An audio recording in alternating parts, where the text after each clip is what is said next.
আমি যখন উচ্চ মাধ্যমিক পাশ করেছিলাম তখন যদি কেউ আমাকে এরকম একটা ভিডিও দেখাতো তাহলে হয়তো আমি আমার ক্যারিয়ারে অনেকটাই এগিয়ে থাকতাম।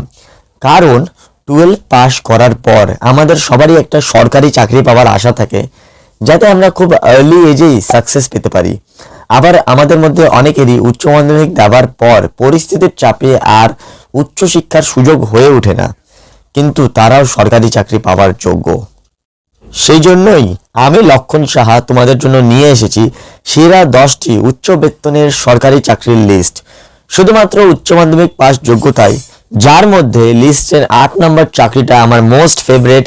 এখন যদি আমি এইচএস পাস করতাম তবে এই চাকরিটাকে নিজের গোল অর্থাৎ লক্ষ্য বানাতাম। শুরু করার আগে আরেকটা কথা, যে এই 10টি চাকরির পরেও বোনাস হিসেবে রয়েছে আরও 2টি হাই পেইং সরকারি চাকরির লিস্ট। So let's start. প্রথম যে আমাদের চাকরির সেকশনটা রয়েছে সেটা হলো এসএসসি অর্থাৎ স্টাফ সিলেকশন কমিশন। এই সেকশনে আমাদের মোট 4টি চাকরি রয়েছে, যেগুলি হলো SSC CHSL, SSC GD constable, SSC stenographer আর এসএসসি এমটিএস। এসএসসি সিএইচএসএল এর মধ্যে বেশ কিছু উল্লেখযোগ্য পোস্টগুলি হলো এলডিসি অর্থাৎ lower divisional clerk, JSA junior secretariat assistant, PA postal assistant এবং এসএ সর্টিং অ্যাসিস্ট্যান্ট। এরপর যে সেকশনটি রয়েছে সেটা হলো ইন্ডিয়ান এয়ারফোর্স, যার 2টি গ্রুপ রয়েছে অর্থাৎ গ্রুপ এক্স আর গ্রুপ ওয়াই। গ্রুপ এক্স হলো টেকনিক্যাল ফিল্ড, যেখানে অ্যাপ্লাই করার জন্য ক্যান্ডিডেটকে ক্লাস 12-এ ম্যাথ, ফিজিক্স আর ইংলিশে মিনিমাম 50% আনতেই লাগবে। আর গ্রুপ ওয়াই হলো নন টেকনিক্যাল ফিল্ড, যেটা সব স্ট্রিম অর্থাৎ সায়েন্স, আর্টস, কমার্স সমস্ত স্টুডেন্টই অ্যাপ্লাই করতে পারবে। 7 নম্বর চাকরিটা এসসিআর এর তরফ থেকে রয়েছে, যার পুরো নাম হলো স্পেশাল ক্লাস রেলওয়ে অ্যাপ্রেন্টিস। এটা একটা গ্রুপ এ পোস্ট। আর যেমন কি তোমরা জানোই যে আমাদের দেশের সমস্ত গ্রুপ এ পোস্টের চাকরি ইউপিএসসি কন্ডাক্ট করে, সেই জন্য এই চাকরিটাও এখন বর্তমানে ইউপিএসসি কন্ডাক্ট করছে। এই চাকরিতে অ্যাপ্লাই করার জন্য তোমার ক্লাসে 12-এ পিসিএম অর্থাৎ ফিজিক্স, কেমিস্ট্রি, ম্যাথ থাকা আবশ্যক। নেক্সট যে সেকশনটা রয়েছে সেটা হচ্ছে এনডিএ।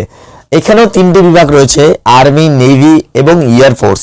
এই 3টি জব আমাদের দেশে সবচেয়ে রেসপেক্টেড জব, কারণ আমাদের সেনারা আমাদের কান্ট্রিকে অ্যাক্টিভলি থেকে ফ্রন্ট ফুটে হেল্প করছে।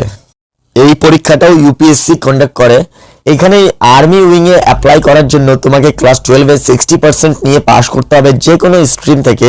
আর এয়ারফোর্স এবং নেভাল উইংয়ের জন্য তোমাকে ক্লাস 12-এ পিসিএম অর্থাৎ ফিজিক্স, কেমিস্ট্রি, ম্যাথ নিয়ে পাস করতে হবে। এছাড়াও আরো ডিফারেন্ট সেক্টরে আরো কিছু উল্লেখযোগ্য গ্লোরিয়াস জব রয়েছে, যেমন কি তোমার RRB loco pilot, Indian coast guard এবং এফ কাট মানে এয়ারফোর্স কমন অ্যাডমিশন টেস্টের জবটি। এইগুলি সমস্ত জব ক্লাস 12 পাশে তুমি দিতে পারবে। আর যে বোনাস 2টি জবের কথা বলেছিলাম সেটা হলো একটা CDS exam, combined defence service exam এবং ব্যাংকিং ফিল্ড, যার বেতন অনেক। সমস্ত চাকরিগুলি সেন্ট্রাল গভর্নমেন্টের চাকরি এবং প্রায় সবারই বেতন 25,000 থেকে 60,000 টাকা স্যালারি। এবং এই প্রত্যেকটা চাকরি অলমোস্ট সবগুলাই প্রতি বছর ভ্যাকেন্সি রিলিজ করে, কিন্তু তার মানে এই না যে তোমাকে সব চাকরির পিছনেই ছুটতে হবে। নিজের পছন্দ মতো নিজের ড্রিম জব চুজ করো আর লেগে পড়ো হার্ড ওয়ার্কের সাথে। আর এখানেই আমাদের আজকের ভিডিওটা শেষ হচ্ছে। দেখা হচ্ছে তোমার সাথে নেক্সট ভিডিওতে।